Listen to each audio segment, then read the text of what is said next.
Dans nos classes ces quelques derniers jours, nous avons été dirigés vers Testimonies, volume 1, page 300. Et nous y sommes allés parce qu'Ellen White parle de l'œuvre du troisième ange, et qui est en 3 parties. Le sabbat, la nature de l'homme et le témoignage de Jésus. Nous avons commencé à expliquer comment le problème de l'Église était le rejet de ces 2 dernières parties du message du troisième ange. Elle a accepté le sabbat, mais pas les 2 dernières parties, les 2 autres. Et à cause de ce problème, le message a été brisé ou corrompu. Par cela, je veux dire qu'il est devenu une religion légaliste ou une doctrine légaliste. Donc nous avons abordé tout cela. Jones et Waggoner viennent pour corriger cette erreur. Ils finissent par amplifier le message du troisième ange. Donc nous avons abordé ce sujet. La raison pour laquelle nous regardons cela, c'est parce que nous avons commencé à discuter dans le livre de Deutéronome, s'agit-il de bons conseils ou est-ce la loi? Et en anglais, cela semble assez simple, si quelque chose est un bon conseil ou s'il s'agit de quelque chose de légal. Mais lorsque nous commençons à nous pencher sur ces préoccupations doctrinales ou notre marche religieuse, la distinction entre les deux n'est pas aussi simple à gérer. Parce que les gens luttent avec le concept que des choses ne sont que de bons conseils, sans avoir de répercussions. Donc nous avons fait une brève révision de la nature de l'homme.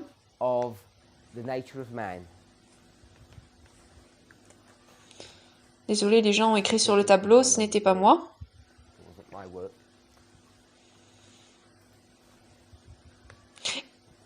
Et nous avons donc fait une révision rapide des études qui existent dans le mouvement et qui parlent de ce sujet. Il y a 2 ans, une étude majeure a été faite, appelée La nature de l'homme, sur environ 60-65 présentations, à peu près dans ces chiffres-là, et elle traitait du sujet en question. Maintenant, les gens pensent que ce sujet était fini et qu'ils en ont reçu une grande bénédiction. Mais à l'époque, si vous retournez et le révisez, ce que les gens ont manqué, et cela a été évoqué, c'est le fait que ce n'était que la moitié de l'étude en fait. Ce n'était que la moitié de l'étude sur le sujet de la nature d'un être humain. Et ce qui était abordé, c'était cette partie. Ce que j'ai appelé gloire 1, ou résurrection symbolique, ou le baptême d'une personne, ou le renouvellement du cœur. Et notre passage clé, nous ne l'avons pas lu en fait, mais celui vers lequel je vous ai dirigé, était Romains chapitre 6.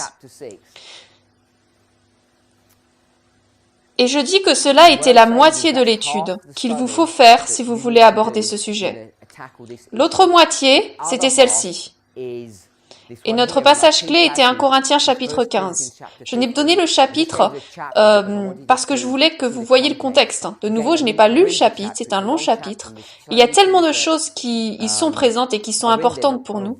Mais le point que je voulais que nous voyions, c'est qu'ici, c'est ce que j'ai appelé gloire 2, qui porte le nom de résurrection littérale. Et il s'agit de la résurrection physique, le second avènement, de l'enveloppe humaine, du corps humain. Et c'est de comprendre les 2 parties de la résurrection. La Bible parle de gloire en gloire. Elle parle de la triple nature d'un être humain, même si la Bible ne l'énonce pas explicitement en tant que telle, mais Ellen White le fait. Elle traite de ce concept que nous sommes 2 parties. Nous sommes physiques et nous sommes non physiques. Et c'est une relation extrêmement complexe entre les deux. Il existe de nombreux mécanismes de rétroaction dans les 2 sens. Donc les études qui sont actuellement en cours dans le mouvement traitent de ce sujet ici. S'il nous fallait utiliser un seul mot pour nous aider à fixer le concept que nous souhaitons comprendre quand on en vient à ce sujet, le seul mot que je vous demanderai de placer dans votre cerveau, Quand on en vient à l'étude 1, à la gloire 1, c'est la volonté. Ou ce que nous pourrions appeler la puissance de la volonté. Je vais l'appeler la volonté, pour que nous puissions comprendre le contexte. Il s'agit d'un nom. Donc c'est la volonté. C'est ce qu'il vous faut comprendre à propos de toute cette première série sur la nature de l'homme. Ellen White parle de la vraie force de la volonté. Et les gens sont partis avec cette étude en pensant « Ok, maintenant j'ai tous les outils pour traiter de mon problème du péché. Tout est une question de volonté. » Mais le problème, c'est que ce n'est que la moitié de l'histoire. Et même dans cette partie de cette moitié de l'histoire, il y a beaucoup de complexité. Il n'est pas si facile de définir comment opère un être humain et comment il est construit. Mais nous voulons essayer de rester simple pour que cela soit exploitable, utile. Si vous rendez quelque chose trop compliqué, ce n'est pas utile, cela ne vous aide pas. Le but de toutes ces études est de simplifier une machinerie complexe, des sujets complexes. Donc l'étude de la volonté, sommes-nous d'accord avec cela? Il y a donc une toute autre étude qui a besoin d'être faite, qui n'a pas été faite dans le mouvement correctement. Je ne veux pas dire que les gens n'en sont pas conscients, que certains n'en ont pas parlé dans des présentations de santé peut-être, mais en tant que sujet prophétique, cette œuvre n'a pas été faite, qui est donc la résurrection littérale, gloire 2, l'enveloppe humaine, le corps, ou ce que nous pourrions appeler l'homme extérieur. Donc le mot-clé auquel je veux que nous pensions pour cela, et là nous faisons les choses à l'envers si vous voulez, nous ne faisons même pas encore une étude, et je vous donne déjà tout le cadre et les pensées clés pour quand cette étude sera faite. Par qui elle sera faite? Donc cette partie ici, la première, c'était la volonté. Est-ce que quelqu'un sait le mot que je veux placer ici pour la deuxième partie? Nous en avons parlé, il me semble. J'en ai parlé, c'est sûr, à des personnes en privé pendant cette école. Est-ce que quelqu'un a une idée? Ne devinez pas si vous n'êtes pas sûr. Je ne veux pas avoir la mauvaise réponse si vous ne l'avez pas. Habitude.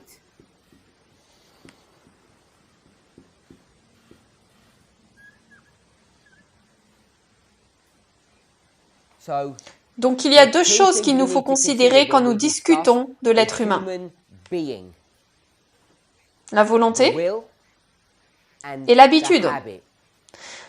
Maintenant, ce n'est pas une étude sur l'habitude, cette étude ne sera pas faite, mais je souligne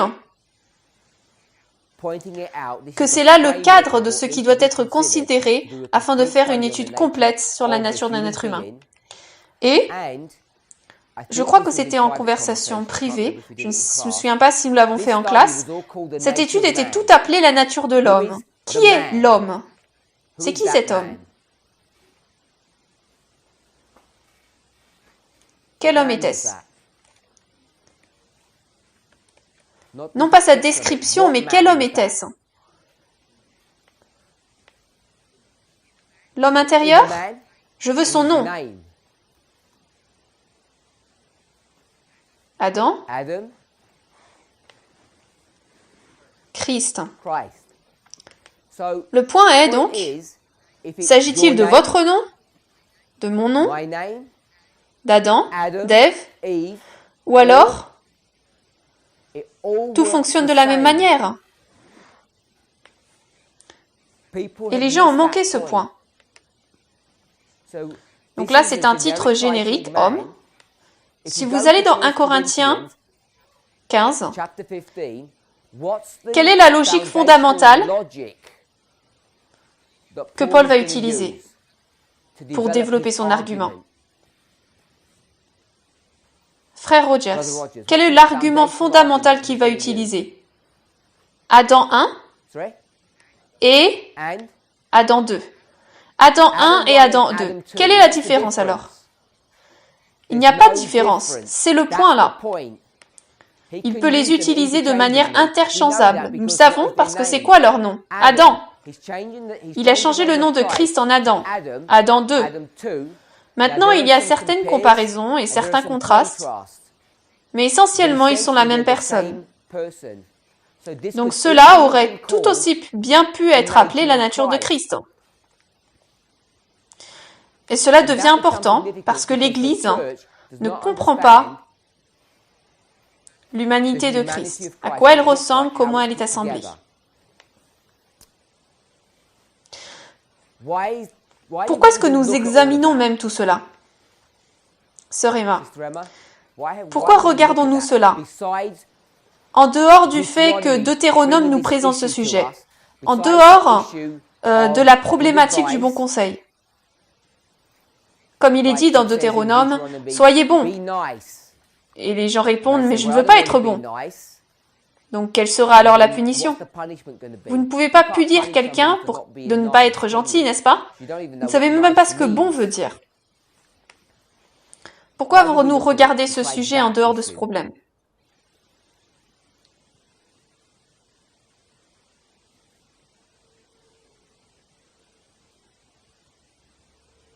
Qu'est-ce qui confronte le mouvement aujourd'hui?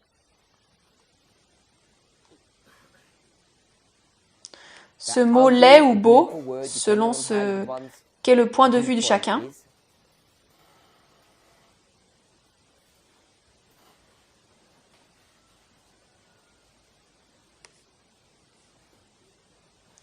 Tu es sûr, mais tu ne peux pas t'en souvenir. C'est pas grave. Quelqu'un d'autre?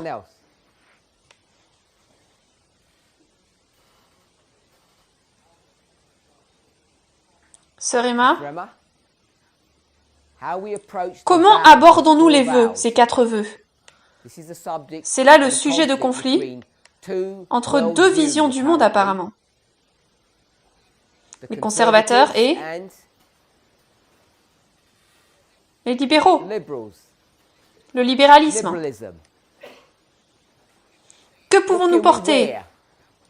Comment sommes-nous censés nous habiller?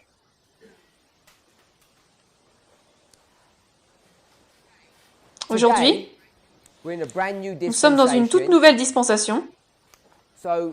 Donc Ellen White a dit que dans sa dispensation, il n'est pas permis de manger de poisson. Pouvons-nous manger du poisson aujourd'hui dans notre dispensation? Frère Benjamin. Non? Et pourquoi pas? Nous avons cette perspective selon laquelle nous avons tout mal lu. C'était une loi dans le passé, maintenant ce n'est qu'un bon conseil. Tu n'as pas besoin de suivre le conseil, n'est-ce pas? Pourquoi est-ce que subitement, c'est acceptable dans l'esprit de certaines personnes de faire cela? Parce que toi tu dis que ça ne l'est pas. Parce que cela a un effet sur la gloire d'eux. Et la gloire d'eux a un mécanisme de rétroaction sur la gloire 1. Et dans cette gloire 1, comment obtenez-vous ce nouveau cœur? Qu'est-ce que cela veut dire d'avoir un nouveau cœur?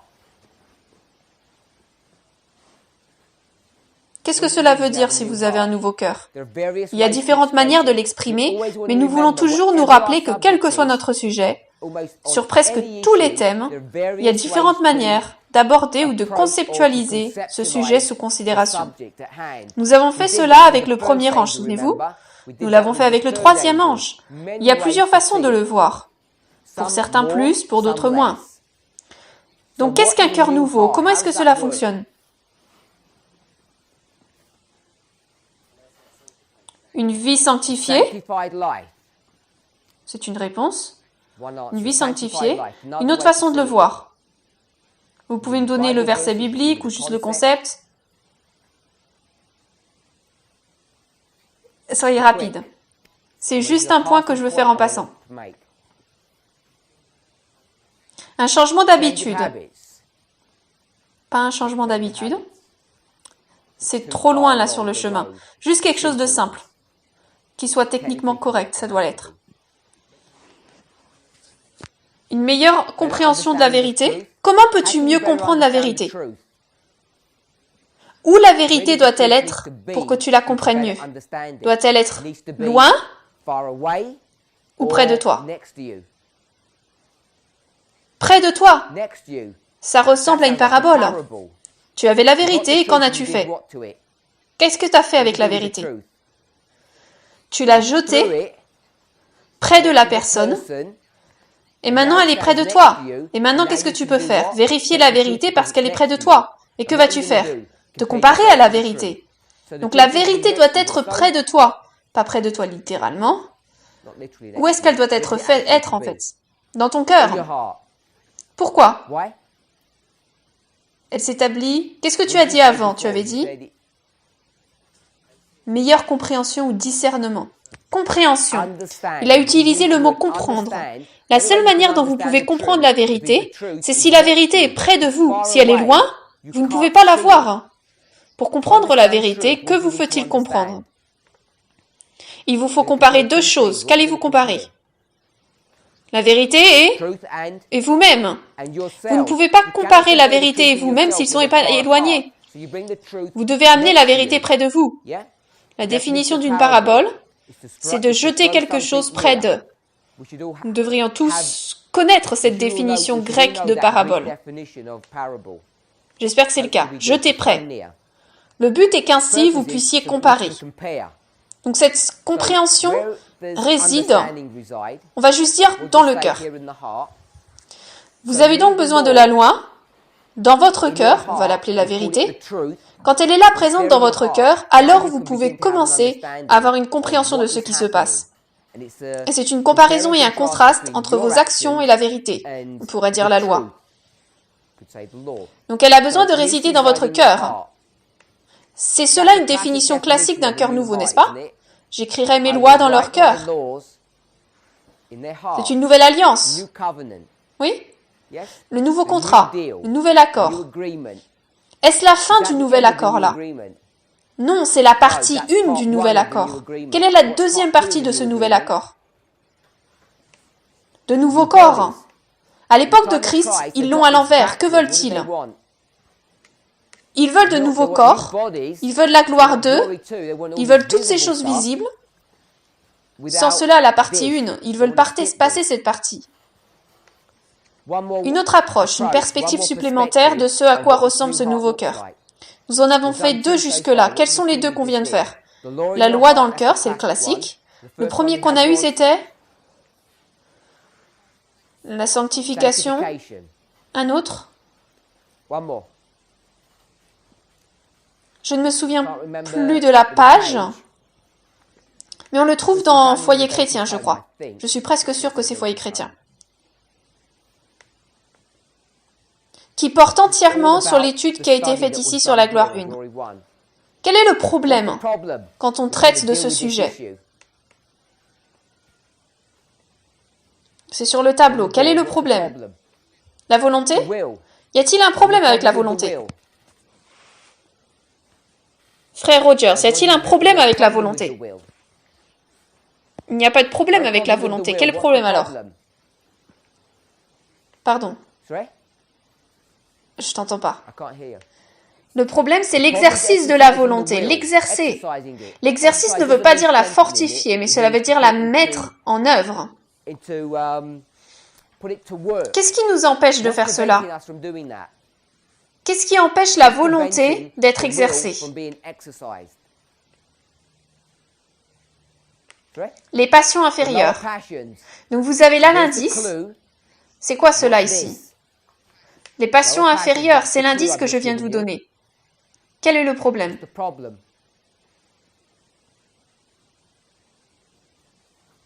Nous le savons tous, si nous avons regardé les études, c'est juste un rappel.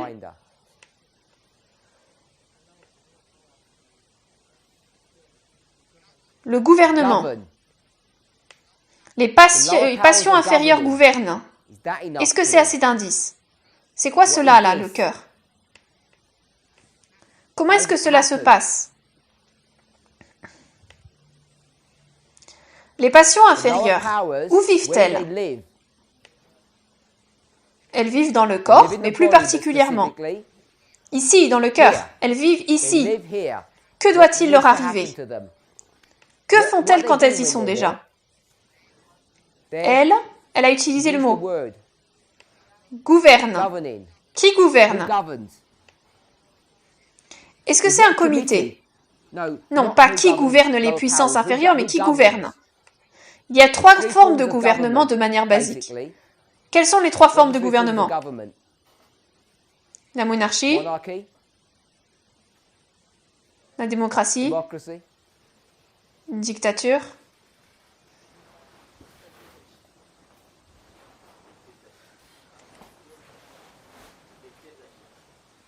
Non, no. une A monarchie, monarchy c'est is a une dictature. dictatorship. So, Donc ces puissances inférieures sont-elles dans un type de comité? Y a-t-il un comité? Non, il n'y en a pas. Elles travaillent d'elles-mêmes, elles règnent, elles gouvernent. Je voulais citer cette citation de Foyer chrétien. C'est Foyer chrétien 120.2. Elle dit quoi?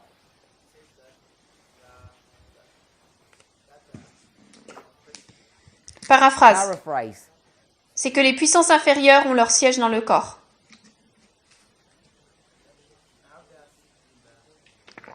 C'est celle-ci, Foyer chrétien 120.2. Je pensais que c'était une autre page. 120.2. C'est l'un des passages que nous avons fréquemment repris. Elles ont leur siège ici. Le siège est le même siège trouvé dans Apocalypse 13, verset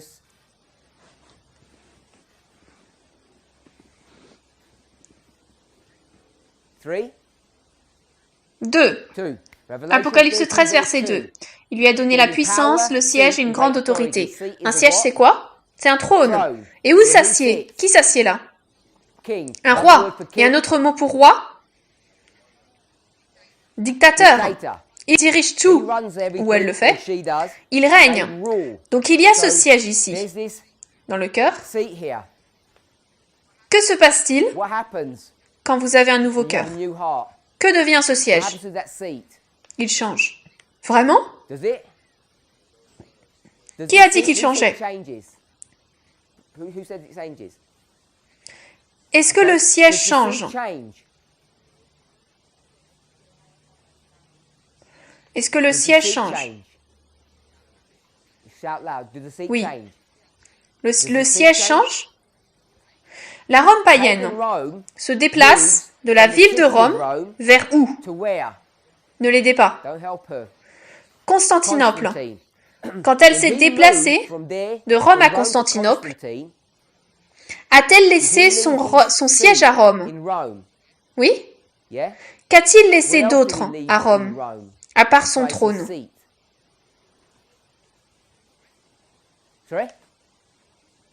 À part son siège. Son trône, c'est ce que tu as dit?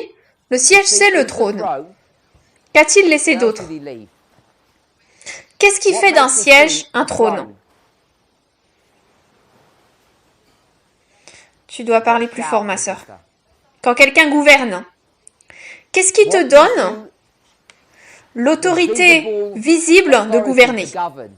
Comment sais-tu qui gouverne si tu regardes autour de toi? Quel est le symbole visible du gouvernement? Quelle est la chose visible que tu peux voir pour savoir si quelqu'un est un roi? Comment sais-tu qui est un roi? Qu'est-ce que tu vois pour savoir que quelqu'un est un roi?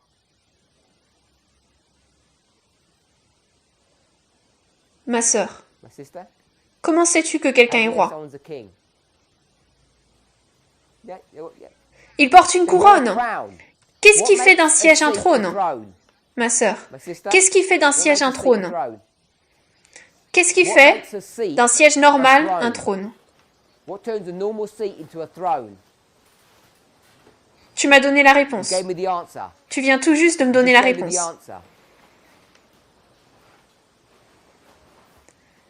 Une couronne. Donc, lorsque lorsque la Rome païenne quitte la ville de Rome, a-t-elle pris son siège avec elle?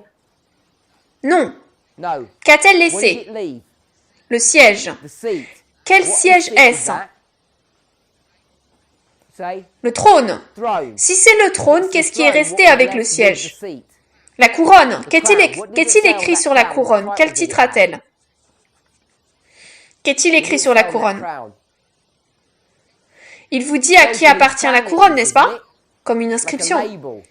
And Et what qu'est-il does it say écrit on the sur la crown? couronne alors? This Cette crown couronne belongs appartient to- à... Sorry? Le roi du King Nord. of the Donc North. il est écrit This is RN, roi du KN, Nord. King of the North. A-t-elle été laissée là ou emmenée à Constantinople? Elle est restée là-bas. Left there. Et quelqu'un est Someone venu la came to pick it récupérer. up. Qui Who était-ce? was that? Qui a pris la couronne et l'a placée sur le siège? Mon frère? My brother?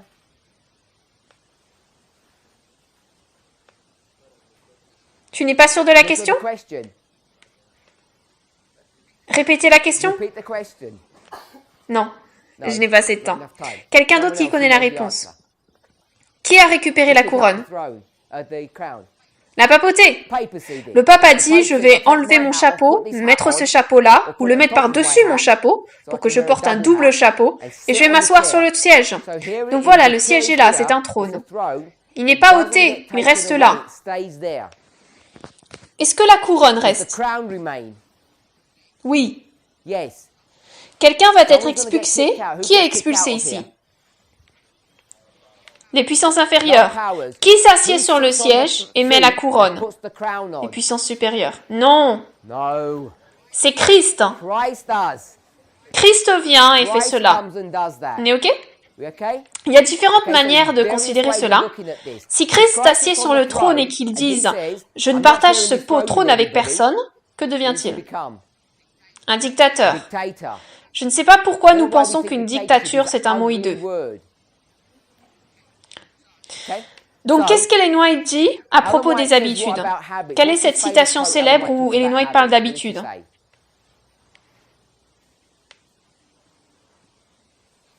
Que dit-elle? Qui sait? Rough On a une approximation. idée approximative? Non? No? Sœur Jackie? Tu peux paraphraser. Paraphrase.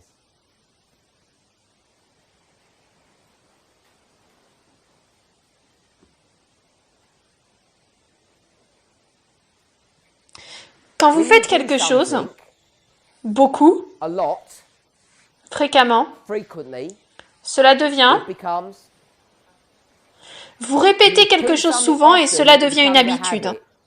Et ensuite, les habitudes deviennent le caractère. Donc c'est la citation d'Esprit Prophétie, si quelqu'un peut trouver la référence pour ceux qui ne sont pas familiers. Donc des actions répétées deviennent des habitudes. Et les habitudes deviennent le caractère.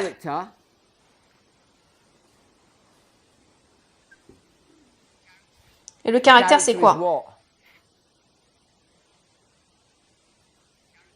Le caractère, c'est quoi? La réponse est sur le tableau. Qu'est-ce que le caractère?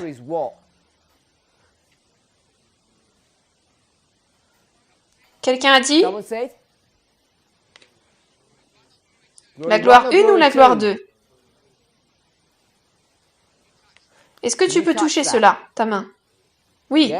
Est-ce que tu peux toucher le caractère? Ok. Donc je ne veux pas que la gloire 1 soit la réponse. Le caractère, c'est quoi?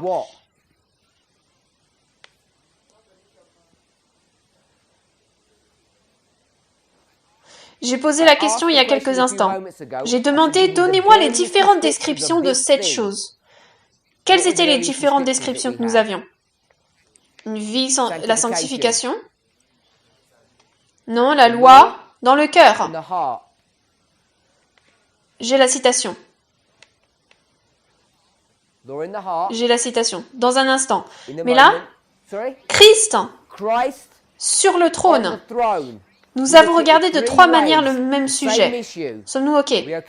Maintenant, ma question est, les actions se transforment en habitudes, les habitudes en caractère. Et vers quoi cela pointe-t-il? Caractère, cœur, c'est ici. C'est le même problème. Le caractère, c'est quoi? Définition classique. Les pensées, Et les sentiments and feelings composent le caractère makes moral. moral character. Où sont les pensées et Where les are thoughts and sentiments? feelings? Où vivent-ils? Where do they live? Ici, dans le cœur. Right here. Donc si vous voulez If you wanna parler fix- d'habitude et faire cela dans ce sens in a positif, positive sense, vous you obtenez get ce this big grand mécanisme de feedback rétroaction qui revient en comes boucle right back ici, to here, dans le to nouveau your cœur. heart. La référence, mon frère? My brother? Sorry?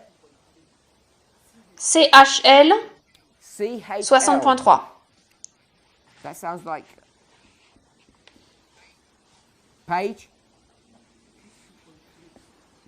Si quelqu'un peut donner une référence différente pour cela, parce que là, c'en est une qui est obscure, je pense qu'on peut la trouver dans des références plus habituelles. CHL correspond à What's the title of Christian Leadership. Sorry? Christian leadership. Donc la référence So it's, aurait le it'd H en be minuscule. lowercase h. Ce livre, c'est un livre de dévotion. Nous allons le trouver dans sa référence d'origine. Y a-t-il des questions sur cela? Any questions on that? Les gens sont déjà inquiets parce que nous disons que Deutéronome, toutes ces règles, certaines sont des lois et d'autres sont de bons conseils. Donc,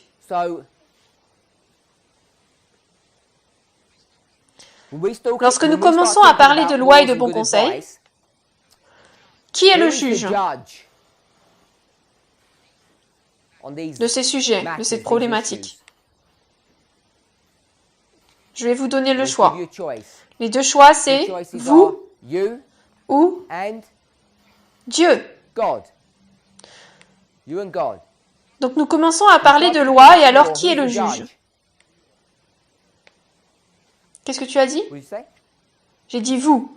Et est-ce que les gens ont dit, qu'est-ce que les gens ont dit ici? Dieu. Ok. Quand quelqu'un tue quelqu'un d'autre, dans le livre de Deutéronome, qui résout le problème? Où le meurtrier doit-il aller? À la ville sanctuaire. Et c'est à une journée de marche, peu importe où vous habitez. Pourquoi est-ce qu'il y va? Où va-t-elle? Rapidement. Pourquoi est-ce qu'ils y vont? Sœur Emma. Pour qu'ils ne soient pas tués. Pour qu'ils, donc ils ont la protection du sanctuaire jusqu'à ce que quoi se passe. Sœur Emma.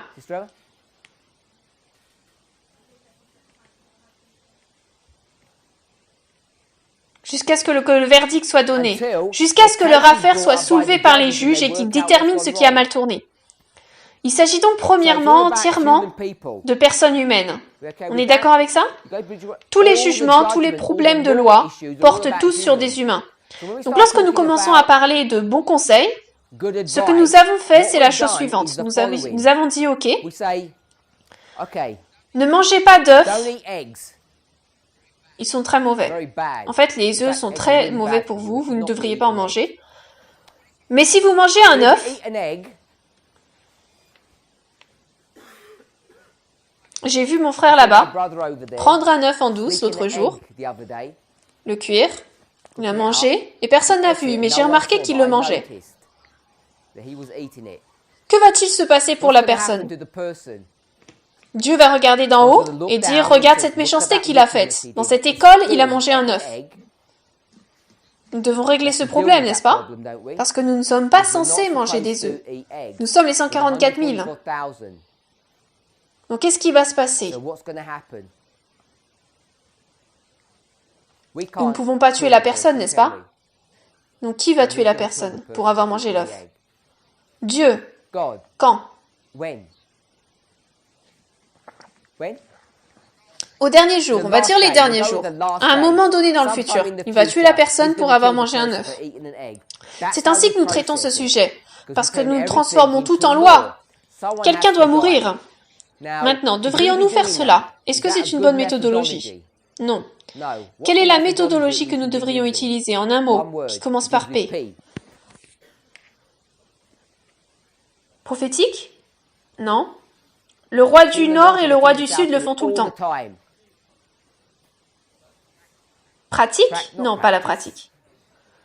Où se battent-ils tous? Ils n'aiment pas se battre dans leur propre pays. Procuration. Proxy. Tout est par Everything's procuration. proxy.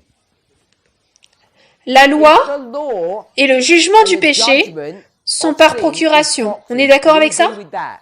Tout est par procuration. Proxy. Dans le livre de Deutéronome, si vous vérifiez, tout est procuration. Pourquoi transformons-nous les bons conseils en quelque chose qui n'est pas une procuration? Parce que vous et moi savons que nous ne pouvons pas toucher quelqu'un pour avoir mangé un œuf. Donc nous dirons, Dieu résoudra cela. C'est le même problème que nous traitons. C'est avec ce même problème que nous traitons quel livre, quel chapitre? Daniel, chapitre. Daniel chapitre 2. Que font les adventistes avec ce chapitre, frère Rogers? Ils disent que la montagne est le ciel et la statue la terre. Ils ne comprennent pas comment comparer et contraster. Pourriez-vous faire cela? Est-ce que ça fonctionne même? Le ciel et la terre? Non. Pourquoi est-ce que ça ne fonctionne pas, sœur Senaïda? Quel est le problème? Ils sont trop loin l'un de l'autre. Comment résolvez-vous le problème? Qu'est-ce que Jésus doit faire? Il doit venir ici pour devenir l'un de nous, afin de venir près de nous. C'est l'une des raisons principales, raison théologique, pourquoi il doit le faire. Parce qu'on ne peut pas résoudre un problème à distance. Vous savez donc que conceptuellement c'est faux. Il nous reste donc le problème de ces bons conseils. Vous ne pouvez pas l'imposer. Si vous ne pouvez pas l'imposer, alors cela devient, d'après ce que j'ai dit, j'ai choisi le terme, un bon conseil. Et donc vous pouvez le faire. Et vous allez trouver que presque tous ces sujets de réforme tombent tous dans cette catégorie. Et donc les gens vont dire, ce n'est que des bons conseils. On peut faire ce qu'on veut. Et nous allons dire, parce que nous sommes tous conservateurs, sommes-nous tous conservateurs dans cette école, pardon? Est-ce que nous sommes tous conservateurs? Mon ancien, es-tu conservateur? Oui ou non? Ou es-tu libéral?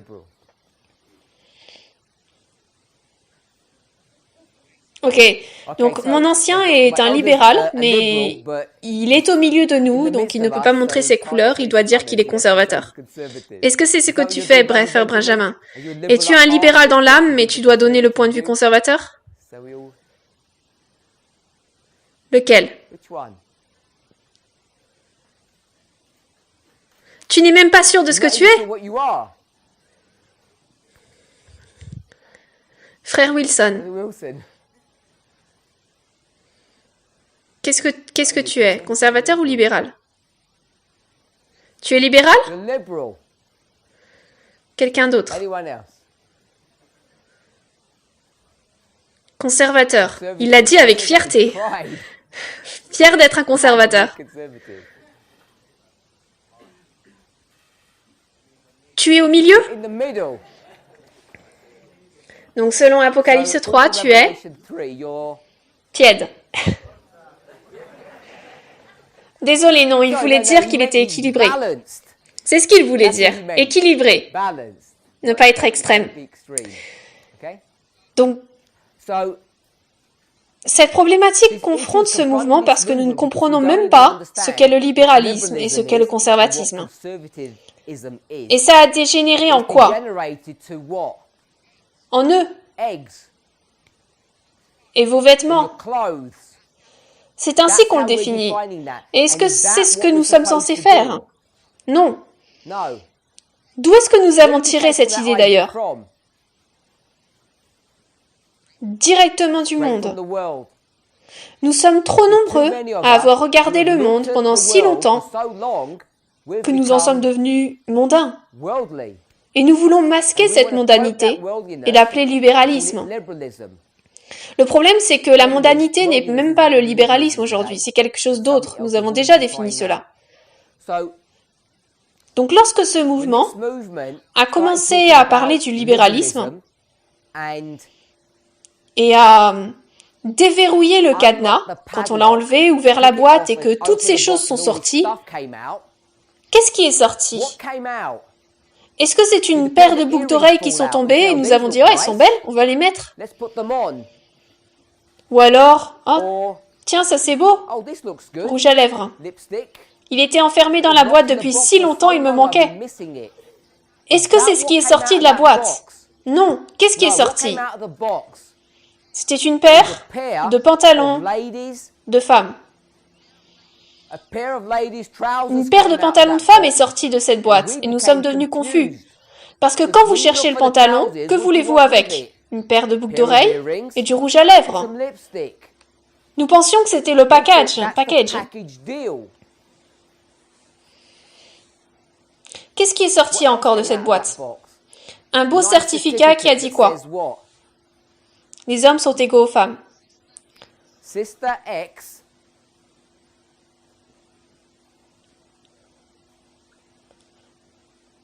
Je vais le faire comme ça, sinon ça va pas fonctionner. Sœur X est un ancien. Donc nous avons commencé à donner des certificats. C'est ce qui est sorti de cette boîte-là. C'est ça le libéralisme. Ce n'est pas à propos de ces 4 problèmes de comment vous mangez, comment vous vous habillez et où vous vivez. Ce n'est pas cela la question du libéralisme auquel nous sommes confrontés dans ce mouvement. Et nous semblons confus à ce sujet. Si vous retournez et vous vérifiez, je vais faire un saut par la foi. J'espère que vous pourrez sauter avec moi. Quand nous parlons du libéralisme, je veux le présenter d'une certaine manière. Donc, comme je l'ai fait ici, avec la volonté, les habitudes, j'aimerais que nous puissions prendre les pensées clés, nous y tenir et utiliser cela comme notre ancre ou notre cadre pour le sujet. Donc, le libéralisme porte sur la manière dont vous traitez d'autres personnes. C'est ce qu'est le libéralisme. Le libéralisme d'autres personnes. Si vous regardez à ces 4 vœux que les gens attaquent maintenant, au nom du libéralisme, quel est le fil conducteur commun à travers ces 4 vœux, mon frère? Qu'est-ce qui connecte ces 4 vœux? C'est à propos du style de vie de qui? Le tien. Le libéralisme, c'est une question d'altruisme, d'autre toi. Et ces 4 vœux sont à propos de toi.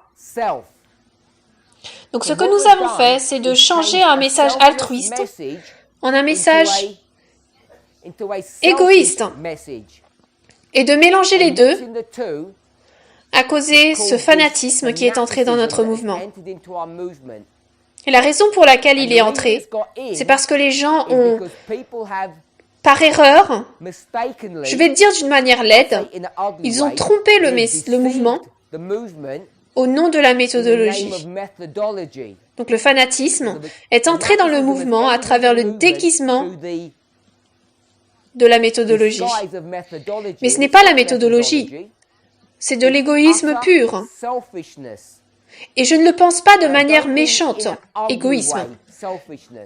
Je n'essaie pas de dire vous êtes tellement égoïste que vous ne vous préoccupez pas des autres personnes. Je ne l'utilise pas de cette manière.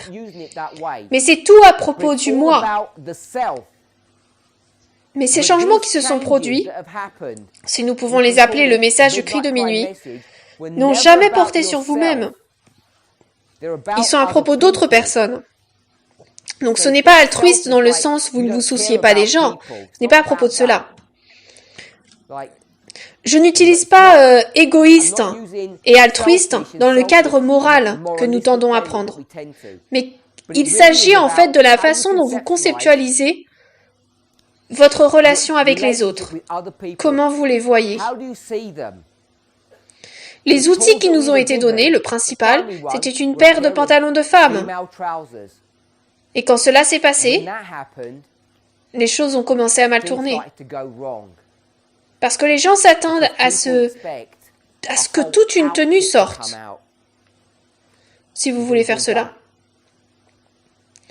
Mais ce qu'ils ont manqué, si les gens veulent commencer à parler de méthodologie, ce n'est pas de dire ce qui est associé à un pantalon féminin, ce qui est libéral, les boucles d'oreilles, le maquillage, tous les ornements qui y sont attachés. Ce n'est pas ça. La méthodologie porte sur le fait de penser aux autres et de ne pas penser à soi-même. Devrions-nous penser à nous-mêmes? Devrions-nous être égoïstes? Bien sûr qu'il le faut. Où le voyons-nous? Quel est le mot-clé? Égoïste, c'est... Sur le tableau, quel est le mot-clé? Égoïste, c'est... Quelqu'un dit? C'est là? C'est l'habitude. Pourquoi est-ce aussi important? Parce que des actions se transforment en habitudes, des habitudes se transforment en caractère. Le caractère, c'est les pensées et les sentiments. Et les pensées et les sentiments, c'est le nouveau cœur. Il est critique que nous comprenions ce que sont les habitudes. Et si quelqu'un a déjà essayé, les œufs créent une addiction. Ils créent une dépendance sur de nombreux niveaux. Le profil protéinique des œufs, en fait de beaucoup de produits à base de viande, comprenez-vous le profil protéinique d'un aliment? Les acides aminés, et ensuite nous parlons des 8 acides aminés essentiels, il y en a plus que 8, mais ils ont un profil. Les haricots ont un certain profil, nous l'appelons un schéma. Donc si là vous avez la ligne avec toutes les protéines ici, elles ont un schéma, un profil. Est-ce que ça a du sens? Les produits animaux ont un profil différent. Et le profil, nous n'allons parler que des œufs, le profil de ces protéines, quand elles entrent dans votre corps, deviennent addictives. Il y a certains acides aminés dedans que nous aimons, auquel notre corps répond d'une certaine manière dont il ne va pas répondre avec le profil des acides aminés du riz, par exemple. Il y a des différences. Et donc, les œufs deviennent addictifs à plusieurs niveaux. Au niveau chimique, au niveau hormonal, même juste au niveau du goût. Donc même si manger des œufs, c'est un bon conseil, on ne peut pas l'imposer. Je veux dire que vous ne pouvez pas dire « Oh, ne vous inquiétez pas, Dieu vous tuera à la fin pour avoir mangé des œufs parce qu'il est le juge. » Parce que là, vous brisez les règles de procuration ou de parabole. Les personnes qui sont les juges, c'est nous. Et nous ne pouvons pas juger quelqu'un pour avoir mangé des œufs, n'est-ce pas? Non. Donc cela rentre dans ce schéma ici d'habitude. Vous mangez beaucoup d'œufs, cela se transforme en habitude, cela devient une addiction, si nous voulons l'appeler ainsi.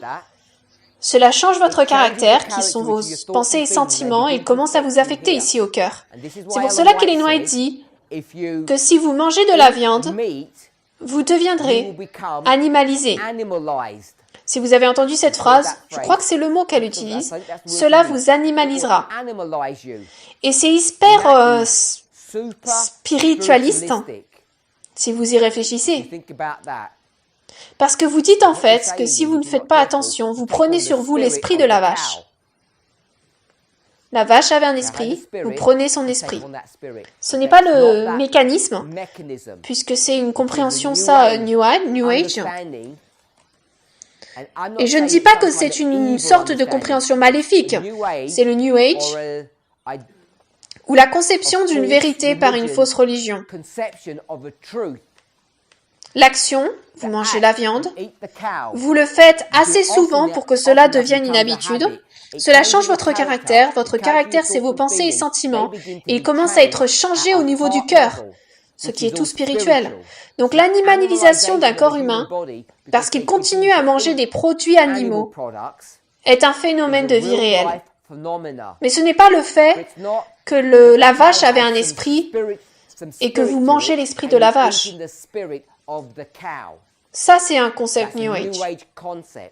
C'est le concept du cannibalisme d'ailleurs. Les cannibales ne mangent pas de corps humain parce qu'ils ont faim. Ils ont suffisamment de nourriture dans leur culture. Ils ne meurent pas de faim. Ils n'ont pas eu un crash d'avion en Antarctique et tout ce qu'il leur restait, c'était leurs voisins et ils les ont mangés. Ce n'est pas le cannibalisme, ça. De la même manière que de regarder des dispensations n'est pas le dispensationalisme. Le dispensationalisme, c'est une doctrine. Le cannibalisme, c'est une doctrine. Lorsque vous êtes cannibale, vous mangez le cerveau de votre ennemi, ou une partie de leur corps. C'est normalement une partie de leur cerveau. La raison pour laquelle, c'est parce que vous voulez prendre leur esprit. Et vous ne mangeriez pas le cerveau d'une personne faible. Vous mangez le cerveau de qui? De la personne 1397, parce que vous voulez être comme elle. Donc la raison pour laquelle cela devient important, c'est que nous avons mal compris notre relation aux vœux. Techniquement aux 4 vœux qui traitent des réformes. Si nous voulons les diviser ainsi, les 4 se trouvent ici, habitude, les 22 là, si on peut le mettre ainsi. Je pense qu'on pourrait l'exprimer de cette manière.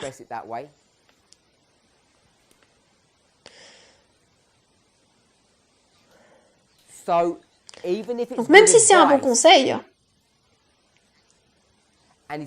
et que ce n'est pas imposable, le problème se présente ici. Et Jésus dit quoi? Si vous faites toutes ces mauvaises choses, vous aurez de mauvaises pensées, de mauvais sentiments. Ce qui veut dire qui est assis, les puissances inférieures. Ça veut dire que lui, il ne s'assiera pas là. Donc il y a ce modèle de dictature qui est intégré dans cette problématique des 4 vœux. Donc, dit simplement, parce que je ne veux pas continuer encore et encore à en parler, les vœux sont toujours intacts. Ils ont été assaillis, mais ils ont encore de l'intégrité. C'est problématique avec la modestie.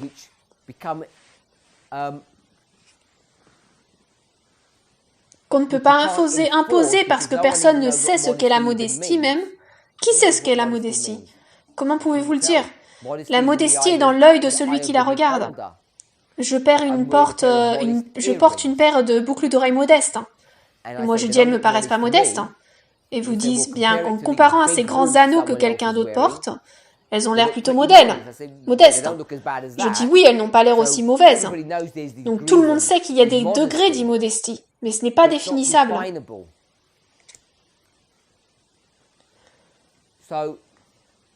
Est-ce qu'il y a des questions là-dessus avant d'avancer? Donc un exemple auquel je pensais. Tu as dit que nous devrions être égoïstes. Quand j'utilise le mot égoïste, je voudrais que nous nous rappelions que je ne l'ai pas utilisé dans un cadre moral, qu'il est mauvais d'être égoïste. Je ne le pensais pas de cette façon. Les habitudes portent toutes sur vous-même. Il s'agit entièrement de prendre soin du numéro 1. Et je ne dis pas que nous ne sommes pas censés le faire, il nous est demandé de le faire. Il est exigé de vous que vous preniez soin de vous-même. Il est exigé que vous soyez égoïste, bien sûr, sinon vous ne fonctionnerez pas. Donc je ne voulais pas que nous considérions égoïstes et altruistes comme si je disais « Vous êtes si égoïste, vous ne prenez pas soin d'autres personnes. » Ça, c'est un schéma que les gens utilisaient auparavant. Les sœurs sont si égoïstes qu'elles portent de mini-jupes et elles ne mesurent pas la douleur qu'endurent les frères. Mais ce n'est pas cela, ce n'est pas ce dont nous parlons quand nous parlons d'égoïsme ici. Nous parlons de prendre soin de nous. Nous sommes censés prendre soin de nous. Nous sommes censés être égoïstes. Mais cela a été une étude. Ce message du cri de minuit portait sur le fait de prendre soin d'autres personnes. Si vous voulez y penser de cette manière, vous êtes ici, là, et cette personne est là, loin de vous. Donc vous ne pouvez pas l'examiner. Vous l'amenez près de vous et vous l'examinez. Et là, que You check them, trouvez-vous? and what do you find? Il y a une There's disparité. disparity. Et que devez-vous And faire what lorsqu'il y a are une you required to disparité? do when there's disparity? Vous êtes tenu de Required to l'élever bring them up pour être votre to be égal. your equal. C'est essentiellement That's l'objet essentially du what the Big message du Magpie cri de message minuit. is about. Il ne s'agit pas de It's not savoir about si je peux porter can I ceci, wear si je this, peux vivre can I maintenant de now cette live façon, this ou way, si je peux can I apporter make des some changements aux changes to the règles et aux rules and régulations de mon regulations régime of my alimentaire ou de dietary mon mode de or vie. living arrangements. Ce n'était pas le sujet It's du not what message the du Big cri de Magpie minuit. message was about. Cela est devenu Very confus confusing parce que le symbole de because the cela symbol of that semblait être seemed attaché to à be ces 4 attached vœux, to le vêtement. those 4 vows. Dress. Donc nous avons vu cette attaque des vœux, des 4 vœux.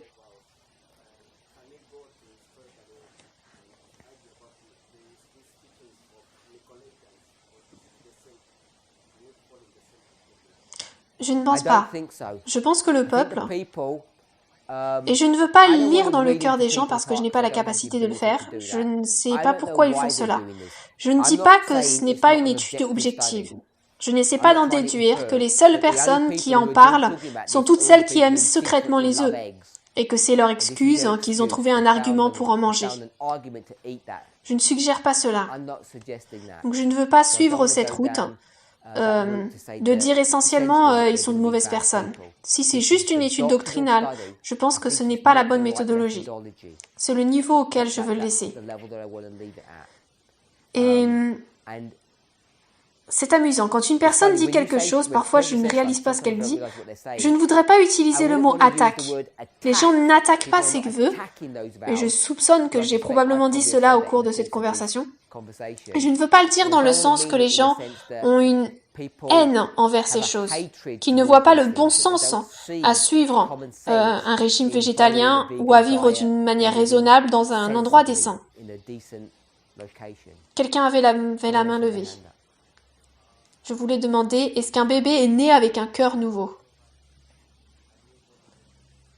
Non, No, il ne naît pas avec un not nouveau born cœur. with a new heart.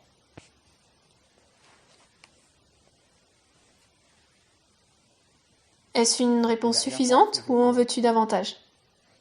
Quand les When bébés sont babies are nés, born, Jésus n'est pas le Jesus roi is de leur not the cœur. king of their heart. Donc c'est un cœur pécheur? Non. No. Pécheur veut dire plein de Sinful means péchés. full of sin. Et le bébé And n'a formé the aucune baby pensée hasn't ou formed sentiment. any thoughts or feelings. Il fonctionne à They un work niveau at a subconscient ou subconscious hormonal or ou chimique. hormonal or chemical level. La plupart en est automatique. Most of it's Il ne automatic. traite pas les They choses. don't process Il ne fait it. pas ce que tu They don't fais et do dit what you do. « Oh, Say, arrête la "Oh, conversation, stop je the vais aller aux conversation, I toilettes. wanna go toilet." » Il n'a pas la conscience de They faire don't have cela. a Il va consciousness directement of aux that, they toilettes. just go toilet. Il ne dit pas Um, Par exemple, They don't j'ai say, froid, "I'm j'ai feeling besoin de cold, mettre quelque I chose. need to put Il n'a something pas la on." capacité They de have no faire cela, ability to de do fonctionner that, to correctement. function properly. Donc, So they ils don't n'ont have pas un cœur a pécheur simple de la heart manière dont the toi et moi en way avons you un. and I do. Il n'est pas rempli de Practice péché, il est sin. vide. It's empty. C'est une page blanche Simply propre sur paper laquelle that il faut needs to be écrire. written upon. Et ils ont besoin d'aide pour They s'assurer need que help l'écriture, to make sure that the writing, ce qui y va, what leur goes on témoignage, there, their leur testimony, biographie, en their soit une bonne. biography, is a good one. Et la plupart du temps, Most of the les time, parents font un très parents mauvais do a travail. really bad job. Dans de rares circonstances, ils en Rare font un bon. circumstances, they do a good job. Parfois, ces cœurs n'ont Sometimes déjà those hearts pas are la bonne already forme. not the right Ils sont shape. déformés They've d'une been certaine manière. deformed in some way. Donc cela So it devient très becomes very difficile, difficult même even pour for a un good bon parent, parent to write d'écrire un bon a good témoignage sur le cœur. testimony on that heart. Les enfants naissent avec Children certaines are born with tendances ou certain plis, tendencies or bents, mais il est neuf quand ils but it's naissent. neutral when they're Il se born. remplit assez It vite, fills up pretty cela quick, ne it doesn't demande take pas that tant de long. temps. Mais ils ne sont certainement But pas they nés avec un certainly cœur don't- nouveau. they're not born with a new heart. Quelqu'un ici? Anyone over here? Quelqu'un avait la main Who levée. had their hand up? Who had their hand up before that? Frère Wilson. Okay, Brother Lawson.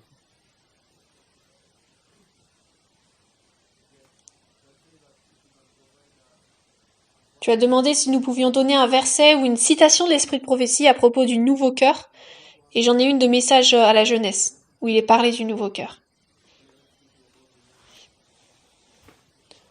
Est-ce que quelqu'un avait trouvé la référence pour ça d'ailleurs? Alors tu avais dit message à la jeunesse.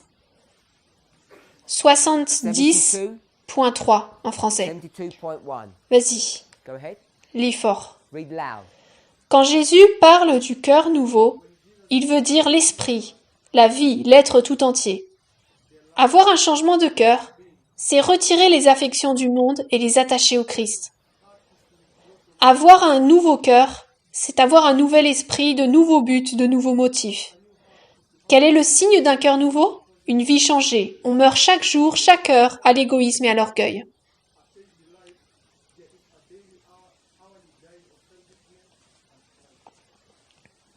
Alors, j'aime bien cette citation. Elle explique, je pense, ce dont nous avons parlé.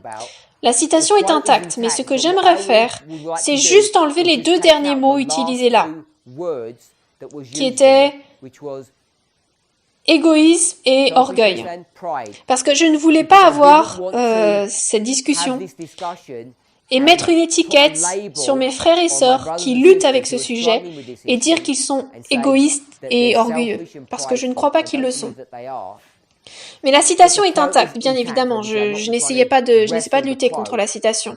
Mais je ne voudrais pas utiliser cela comme texte de preuve pour dire que frère Wilson et moi-même disons que si vous mangez des œufs, vous êtes égoïste et orgueilleux.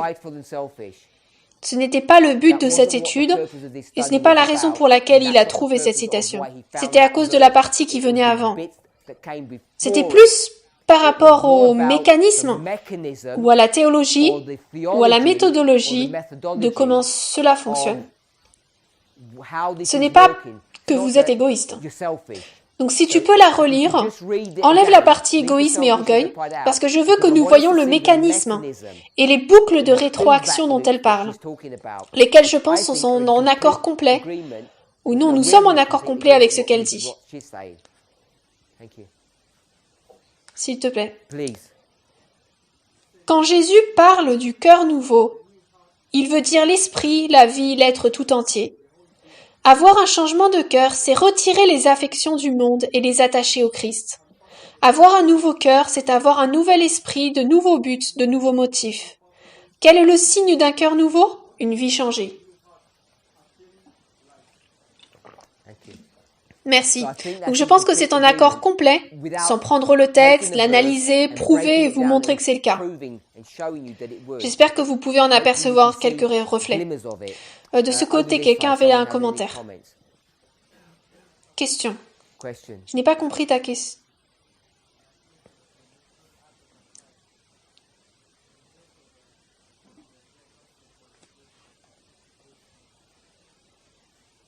Désolée, j'ai pas compris ta question. Un enfant meurt. Va-t-il au ciel ou en enfer ? Cela dépend du registre. N'est-ce pas ? Ils vérifient tous le dossier de ce qui est arrivé à cet enfant, sa vie.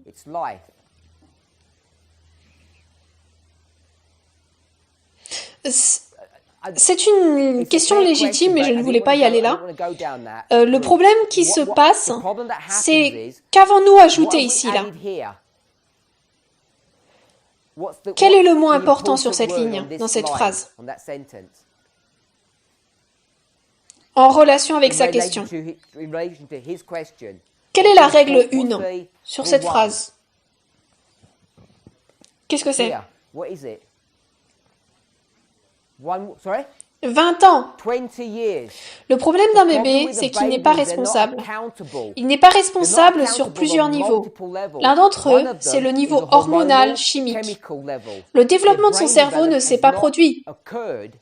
Donc, quoi qu'il ait fait, il n'est même pas responsable de cela. Donc tu peux prendre un bébé et dire « Oh, c'est un bébé égoïste, hein, parce qu'à chaque fois qu'il a faim, il exige quelque chose. Il dit « Nourris-moi ».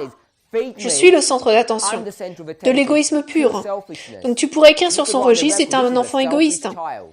Ce qui voudrait dire qu'il n'y va pas au ciel si tu utilises cela. Donc ce n'est pas une manière simpliste d'aborder le sujet lorsqu'on commence à parler de jeunes bébés, quand on part dans cet extrême.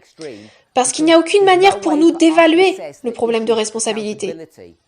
Si tu veux le faire à un niveau simple, ils ne sont pas responsables de leurs mauvaises actions. S'ils ne sont donc pas responsables, cela n'est pas retenu contre eux. Ils ne connaissent pas la différence entre le bien et le mal, donc ils iraient au ciel si tu le fais ainsi. C'est ce que je pense que serait l'approche en scientesse. Désolé? Je t'entends pas. Sœur Monica avait sa main levée. Oui, je sais, mais je voulais terminer de ce côté-là, les questions. Est-ce que cela a répondu à ta question? Sœur Monica.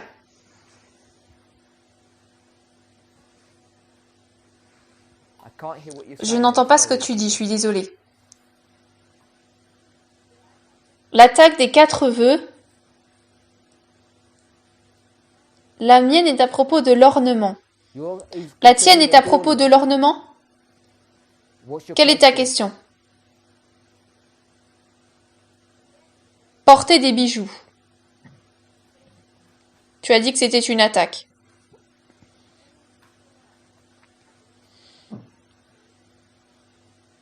Je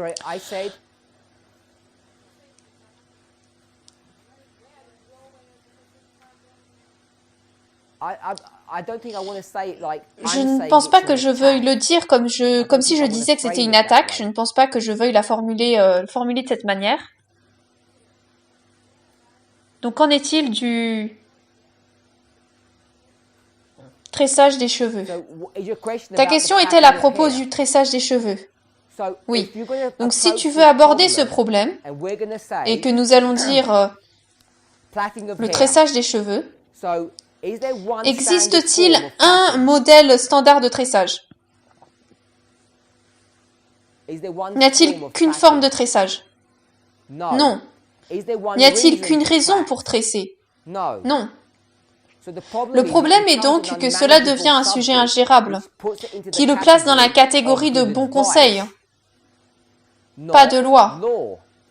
Et si c'est le cas, et que cela rentre dans ce schéma, si vous le faites assez longtemps, cela devient une habitude. Et lorsque cela devient une habitude, cela change votre caractère. Donc si quelqu'un s'orne ou fait quoi que ce soit dont parlent ses vœux,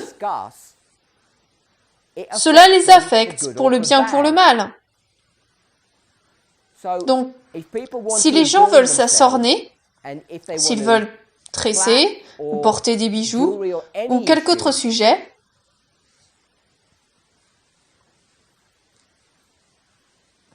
le résultat final de tout cela,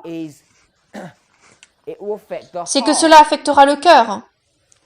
Si donc une personne tresse ses cheveux pour les maintenir ordonnés, que de leur perspective ils ont une raison légitime de le faire, cela dépend d'eux.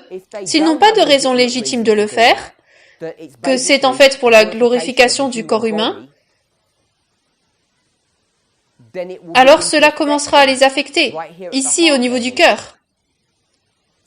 Le problème donc avec tous ces sujets, c'est que nous ne sommes pas à l'aise avec le fait que les gens s'autogèrent.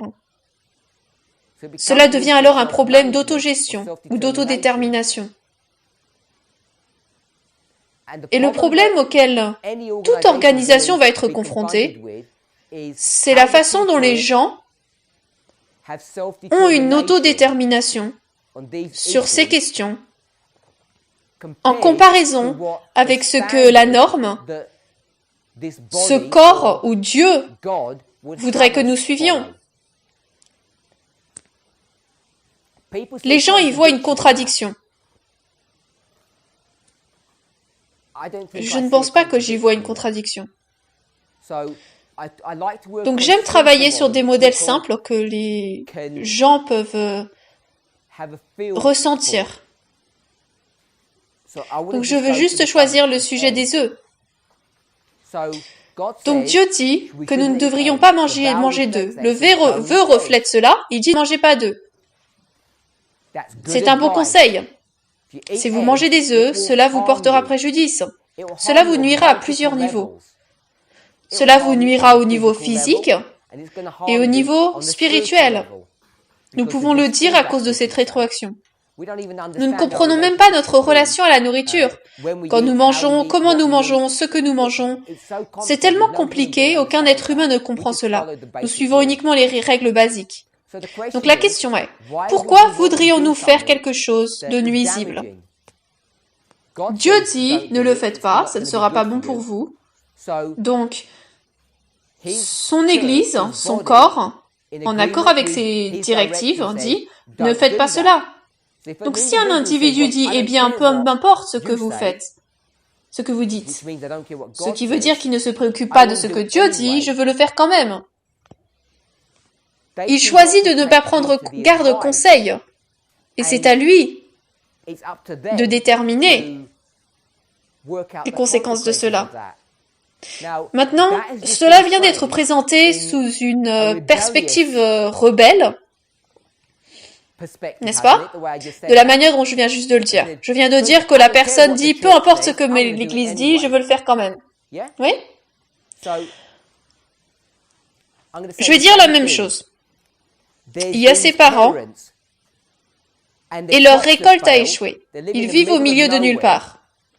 Et ils ont quelques poules qui ont survécu et ils vont dire, Seigneur, peu m'importe ce que dit l'Église, mes enfants vont mourir, je dois leur donner des œufs et je dois les manger moi-même. Est-ce que c'est de la rébellion, ça? Non, on ne considérait pas que c'est de la rébellion, mais l'action est la même. L'action est la même. Les dommages physiques seront les mêmes. Les dommages physiques seront les mêmes. Et j'irais même à dire que les dommages au cœur seront également les mêmes. Je ne veux pas dire cela d'après la perspective que l'un était rebelle et l'autre forcé dans la situation. Il y a une réaction chimique qui se passe à plusieurs niveaux qui affectent notre spiritualité. Ce n'est pas le fait que vous mangiez de la viande ou que vous n'en mangiez pas. Non, que vous mangiez de la viande par rébellion ou pour de bonnes raisons. Cela affectera quand même votre cœur. Cela vous animalise, que cela vous plaise ou non. Les œufs vont faire la même chose. Donc je ne veux pas le placer dans le cadre de personnes qui font des choses rebelles. Donc si tu veux revenir au sujet du tressage des cheveux, ou au nattage, comme certains peuvent l'appeler, le conseil dit que nous ne devrions pas tresser nos cheveux. Donc si une personne dit, peu importe ce que Dieu dit, je veux être belle. Et dans ma définition, le tressage me rend belle, je vais le faire quand même. Elle va parcourir tout cela et va avoir des problèmes. Si une autre personne dit oui, ce que je dois faire à mes cheveux est fonctionnellement nécessaire. Cela devient une question fonctionnelle. Fonctionnel veut dire nécessaire, afin que mes cheveux ne s'abîment pas ou ne soient pas détruits. Il faut les gérer et en prendre soin, les traiter avec respect. Il y a donc de nombreuses sœurs qui vont se coiffer ou se tresser pour respecter leur chevelure, pour la traiter correctement. C'est pour ça qu'elles utiliseront des shampoings, des après-shampoings pour en prendre soin. Parce que nous sommes censés prendre soin de notre corps. Donc maintenant, il s'agit de gérance, d'intendance. Donc, comment est-ce que je sais pourquoi quelqu'un fait quelque chose? Est-ce de la gérance ou est-ce de la vanité? Le conseil est que nous ne devrions pas faire cela. Si une personne en arrive à un point où elle se dit « le tressage est une bonne chose pour moi, parce que j'ai une certaine situation capillaire », elle est libre de le faire. Il n'y a pas de problème à ce que les gens se tressent les cheveux ou non. Quand je dis gens, nous parlons exclusivement de sœurs. C'est une question de motivation. Nous pourrions donc avoir une discussion sur le tressage des cheveux, mais je trouve d'après mon expérience que cela ne mène jamais nulle part. Et la raison pour laquelle cela ne va jamais nulle part, et j'en ai eu avec des discussions avec des sœurs, c'est parce que la chose qu'elles me disent tout le temps, c'est que je ne comprends pas. Je ne comprends pas la nécessité ou la dynamique du tressage des cheveux. Donc j'en suis venue au point de me dire, vous avez raison, je ne comprends pas. En fait, ça ne me regarde nullement, parce que je ne suis pas une femme qui doit faire face à ce problème. Si je l'étais, je le percevrais sans doute mieux et je pourrais probablement apporter une contribution plus significative sur le sujet. Mais parce que ce n'est pas le cas, je me fie à la parole de mes sœurs. Et mes sœurs, celles auxquelles j'ai parlé par rapport à ça, au cours des décennies, l'histoire récurrente est la suivante. Tu ne comprends tout simplement pas comment fonctionnent nos cheveux. Et je réponds, je ne pense pas que je ne comprends, non. Donc je pense qu'il est mieux pour vous d'autogérer la situation. Et si vous avez besoin de tresser vos cheveux, ou de les natter, peu importe comment vous l'appelez, alors faites-le. Il n'y a pas de problème. Le conseil qui est donné est celui de ne pas avoir de vanité. C'est ce qu'est le conseil, ce bon conseil. Si vous le faites par vanité, vous allez terminer par être blessé ici, au niveau du cœur, à un niveau spirituel. Mais si quelqu'un ne le fait pas pour des raisons de vanité, il n'y aura pas de dommage pour eux. Et qui peut savoir lequel des deux est-ce? Cela tombe alors dans ce domaine de bons conseils. Et les gens ont besoin de permettre à tout le monde d'exercer leur propre jugement sur ce sujet.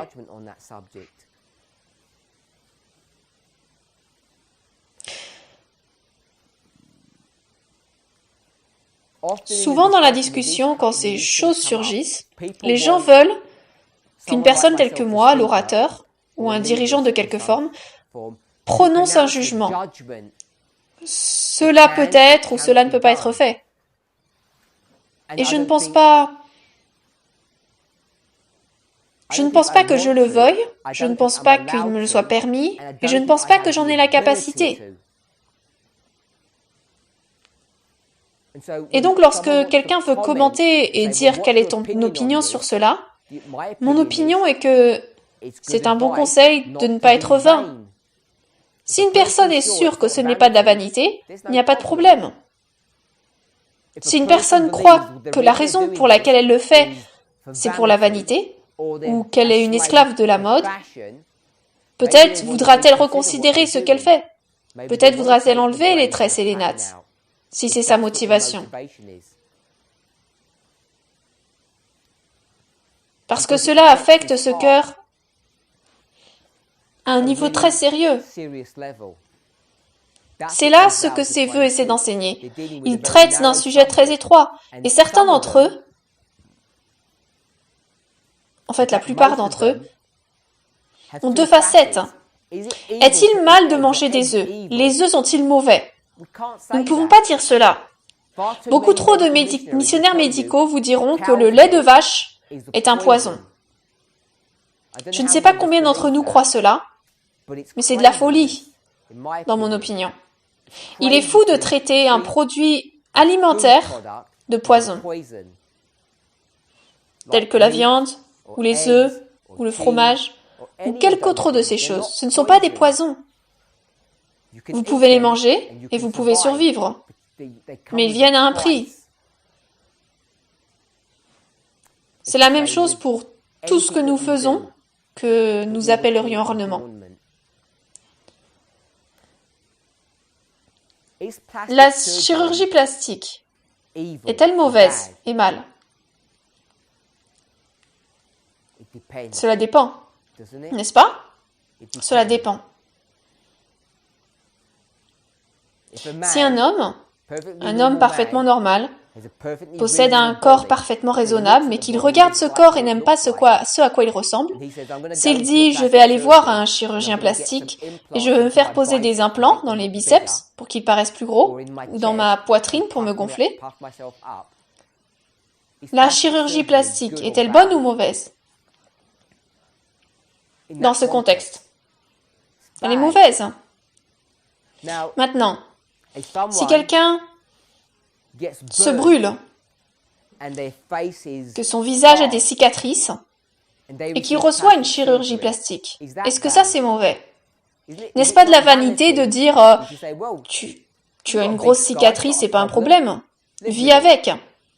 Pourquoi est-ce que nous disons que ce n'est pas de la vanité d'avoir de la chirurgie plastique? Pourquoi avez-vous dit que ce n'était pas de la vanité? Tout ce que c'est une cicatrice sur son visage, c'est du tissu abîmé. Pourquoi est-ce qu'on dit que c'est pas un problème?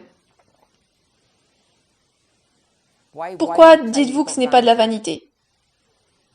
Cette personne se soucie de son apparence, n'est-ce pas? N'est-ce pas la définition presque de la vanité? Donc pourquoi est-ce qu'on dit que ce n'est pas de la vanité? Parce que nous réalisons scientifiquement, médicalement, et même au niveau religieux, nous comprenons que si quelqu'un est défiguré, même si elle ne peut pas voir son visage, parce que si j'avais une grosse cicatrice ici, je ne peux même pas voir mon visage, à moins de regarder dans un miroir. Donc pourquoi est-ce que ça me dérange même? La raison pour laquelle cela nous dérange, c'est parce que cela nous affecte.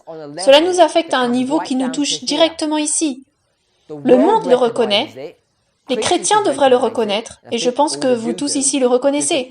Si une personne était endommagée de cette manière, vous diriez bien sûr, dépense des dizaines de milliers de dollars et fais de la chirurgie plastique, et répare ton visage pour que tu puisses avoir l'air de ce que je dirais normal, dans la moyenne, du mieux que tu peux dans la société. On dirait, mais ce serait un gaspillage d'argent. Non, parce que cela vous affecte. Cela affecte votre être intérieur. Il y a cette rétroaction. Donc lorsque nous commençons à parler du maquillage, est-ce que le maquillage est mauvais? Cela dépendrait. Parce qu'il y a du maquillage purement vain, mais il y a beaucoup de maquillage qui, je dirais, est utilisé à des fins médicales ou des raisons médicales, qui couvriraient ou cacheraient les difformités de quelqu'un. Oui? Les dents. Des gens perdent des dents. Est-il mal de se faire poser une fausse dent? N'est-ce pas de la vanité? Ou est-ce fonctionnel? Certains de ces sujets ne sont pas si simples à traiter. C'est pourquoi cela devient problématique. Il faut laisser à l'individu le soin de s'en occuper à son niveau le plus basique, afin qu'il décide pourquoi il fait les choses. Dans certains cas, il est évident pourquoi quelqu'un fait quelque chose. Et dans cette situation, quand ils se tiennent en opposition avec son conseil neveu, l'Église a la capacité de porter un jugement sur cette question, car la motivation est très claire. Cela passe alors du domaine du bon conseil à celui de la loi, mais c'est très fréquent et ce n'est pas si facile à gérer. C'est un sujet complexe. Nous pourrions beaucoup en parler.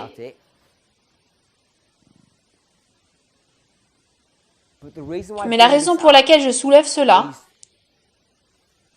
c'est pour dire que tout cela est connecté au sujet de la nature de l'homme, à propos du corps extérieur. On ne peut pas simplement occulter ce sujet sous le couvert du libéralisme ou d'une mauvaise méthodologie.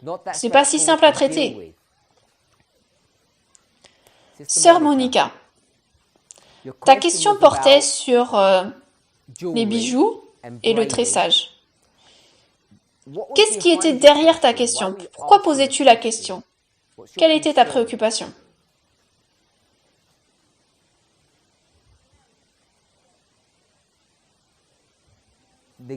L'exemple de ton pays? Ton pays est-il différent des autres? Je demande juste, à partir de ton observation, ton pays est-il différent d'autres pays?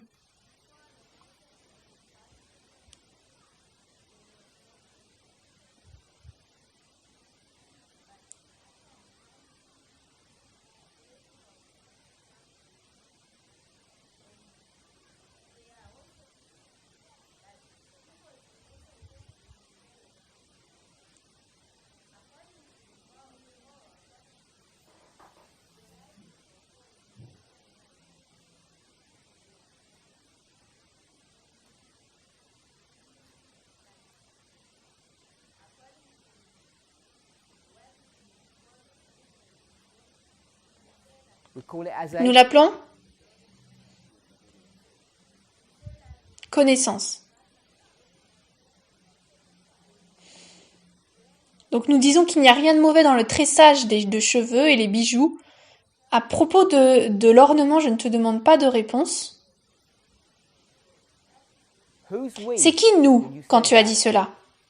Tu as dit selon la méthodologie que nous. Qui est le nous auquel tu fais référence? Toi, moi, les étudiants, le mouvement mondial, ceux de mon pays, de ton pays? Quelle est ta position sur tout cela? Ma position? Selon notre compréhension? Non, ta compréhension.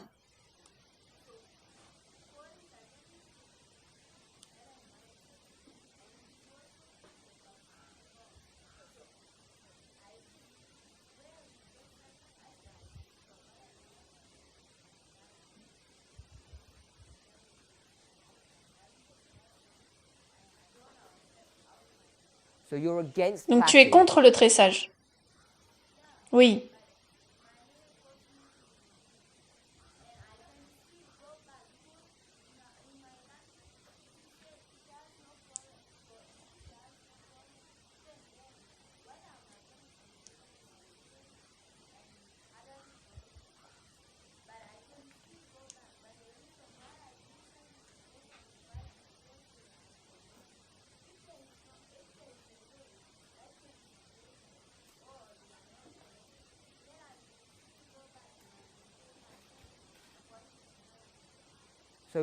Donc avant, est-ce que tu tressais tes cheveux? Donc pourquoi est-ce que tu tresses maintenant?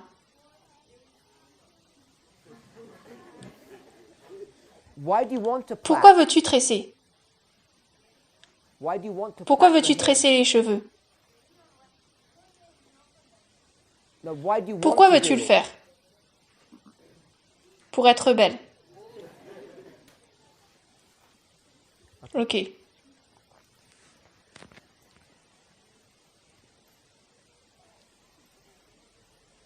Sorry?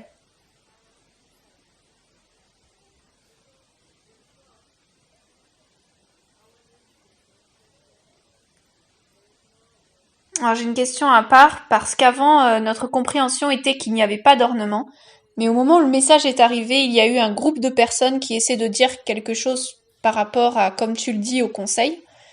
Ils commencent à faire toutes ces choses et les placent sous le nom de la méthodologie.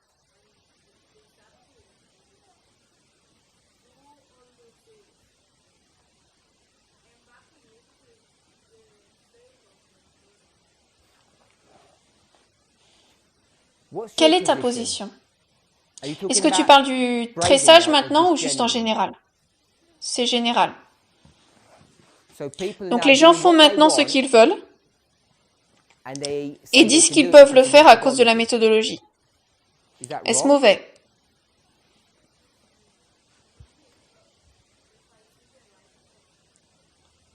Pour moi, si je vois les écrits, quand nous retournons dans la Bible et selon l'esprit de prophétie,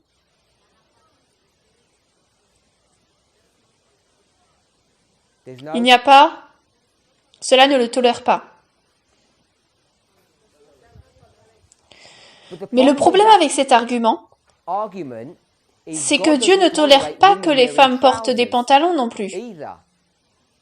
Et Dieu ne tolère pas de femmes en position de direction. Et Dieu ne tolère pas que les femmes soient égales aux hommes. Dieu ne tolère aucune de ces trois choses dans l'esprit de prophétie. Et nous disons que non seulement dans notre histoire aujourd'hui, il le tolère, mais il ne le tolérait pas avant. Nous ne pouvons pas juste dire cela. Je ne pense pas que nous pouvons juste dire c'était tolérable à l'époque, cette relation entre hommes et femmes. Et maintenant, ce n'est plus acceptable. Maintenant, les femmes peuvent faire toutes ces choses qu'elles ne pouvaient pas faire avant. Je ne pense pas que ce soit aussi simple de gérer ça à ce niveau. Ce qu'il nous faut comprendre, c'est pourquoi n'était-ce pas acceptable à l'époque et pourquoi est-ce acceptable maintenant. Il nous faut avoir des modèles, des explications de ce qu'est le problème. Et je pense que beaucoup d'entre nous n'ont pas compris cela. Nous ignorons pourquoi c'était comme ça et pourquoi ça ne l'est pas aujourd'hui.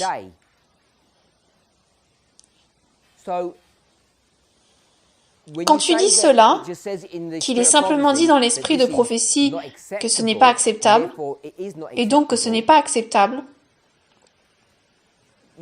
tu dois alors prendre cela dans toute cette perspective Et tu finis par rejeter le message du cri de minuit.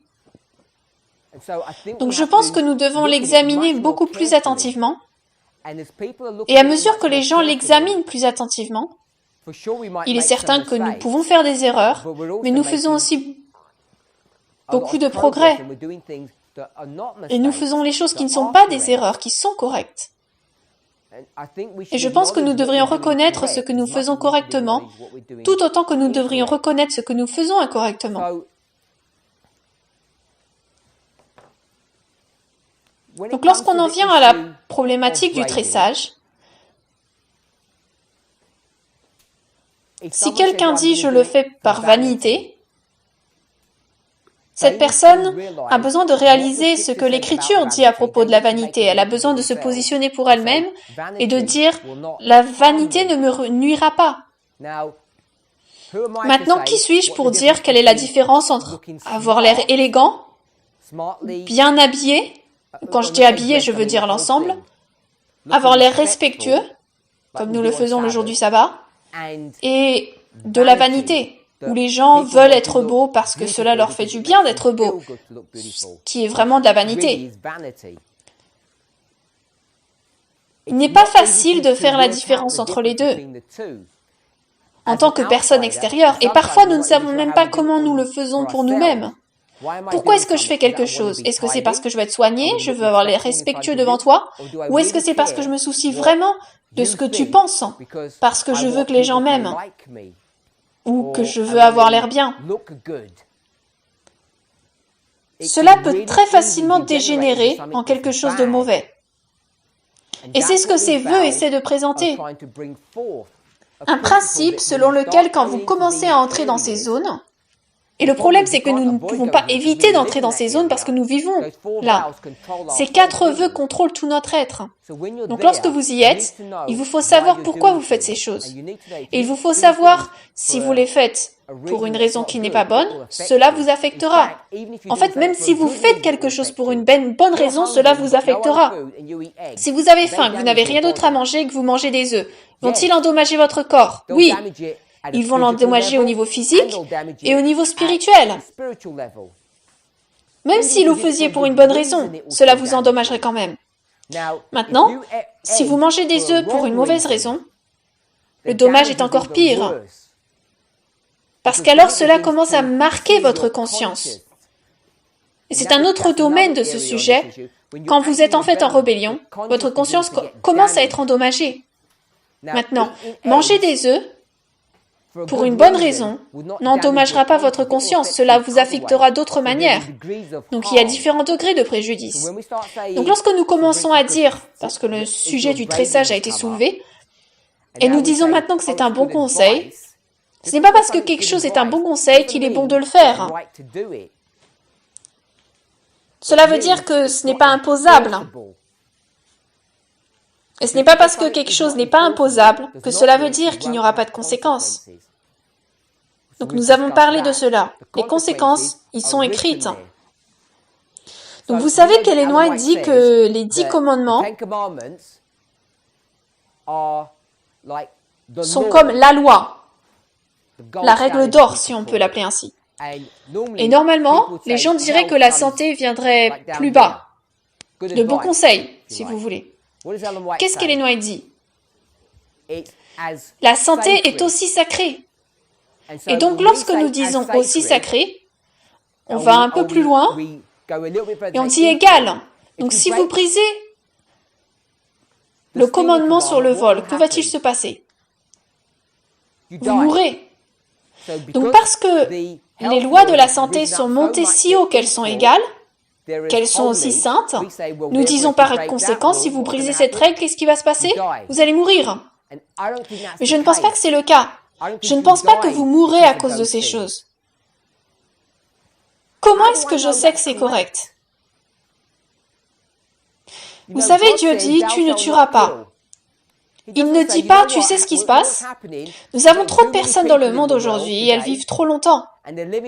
Donc ce qui se passe, c'est que quand vous dépassez 80 ans, qu'est-ce qui doit se passer? On va vous tuer. Le contrôle de la population, est-ce qu'il fait cela? Non. Comment contrôle-t-il la population? Que vous dit-il de faire? Il dit, manger de la viande, le contrôle de la population. Allez vérifier, c'était pour ça. La consommation de la viande était pour contrôler la population. C'est pour cela qu'elle a été introduite. Elle n'a pas été introduite parce qu'il n'y avait pas assez de fruits et légumes. Elle a été introduite pour le contrôle de la population. Et quelle en est la raison ultime? Parce que Dieu n'aime pas que beaucoup de personnes deviennent âgées? Non. C'est parce qu'il savait que le problème est là dans le cœur. Si vous vivez sur Terre pendant 500 ans, ce serait écœurant. Non seulement vos enfants sont-ils perdus, mais vos petits-enfants, vos arrière-petits-enfants, tout le monde autour de vous meurt en rébellion, et vous voulez juste mourir parce que vous en avez eu assez, vous détestez le monde. Donc par miséricorde, il dit manger de la viande. Mais il ne dit pas, quand ils arrivent à un certain âge, tuer les gens. Il y a une distinction entre les 10 commandements, tu ne tueras pas, et le fait de tuer les gens avec la consommation de viande. Il y a des différences, ce ne sont pas les mêmes propriétés. Donc lorsque nous commençons à parler qu'elle est aussi sainte, donc les conséquences sont les mêmes, cela ne fonctionne pas de cette manière. Ce que Dieu identifie, c'est que vous mangez de la viande et cela aura des conséquences. Parce que vous brisez la loi.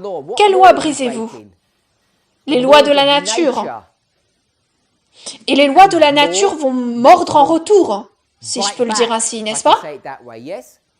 Elles vous feront du mal en retour. Mais ce n'est pas de la même manière que la loi morale. Si je vole quelque chose, est-ce que la nature m'attaquera en retour? Non, bien sûr que non. C'est un mécanisme complètement différent. Dieu va intervenir de manière surnaturelle pour gérer ce problème. Donc lorsque nous commençons à élever les lois de la santé au même statut que les 10 commandements, ce n'est pas pour introduire le fait que Dieu vous tue. C'est pour vous montrer qu'il y a des conséquences. Il y a des lois qui sont mises en place. Quand vous mangez de la viande pour une bonne ou mauvaise raison, cela vous affectera de la même manière.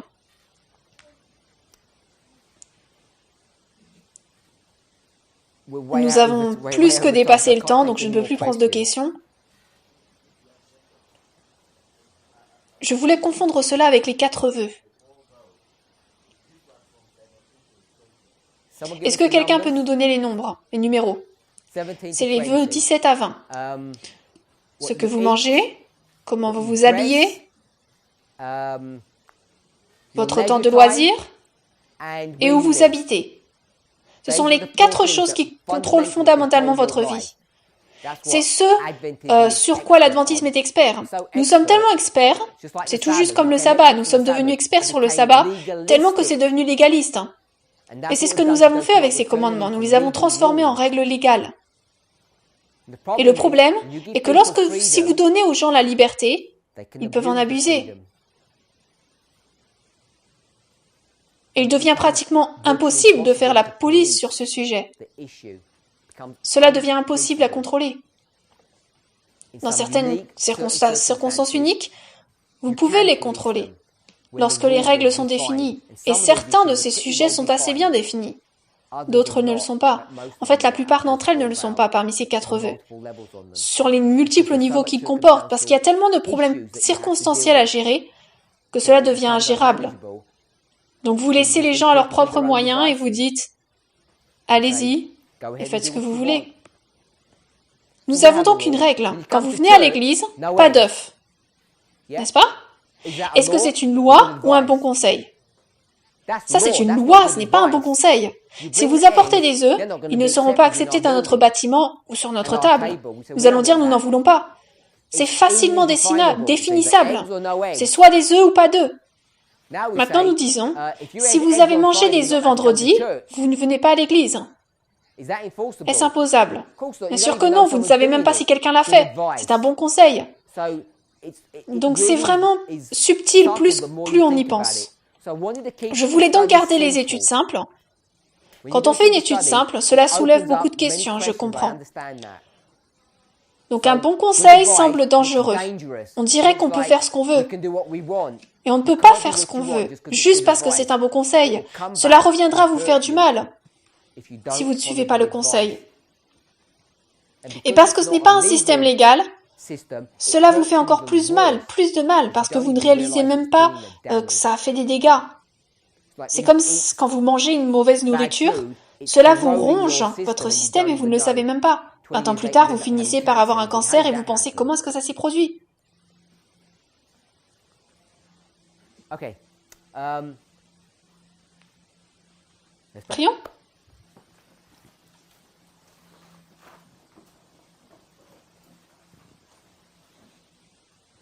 Notre Père Céleste, nous te remercions pour ta bonté et ta miséricorde. Nous voulons demander et prier qu'alors que nous traitons de notre propre humanité, alors que nous traitons des sujets qui sont présentés devant nous dans le livre de Deutéronome, que tu nous guides, nous diriges et nous bénisses.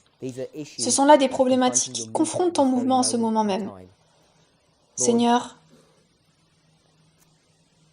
aide-nous à nous rapporter à ta parole de manière correcte et appropriée.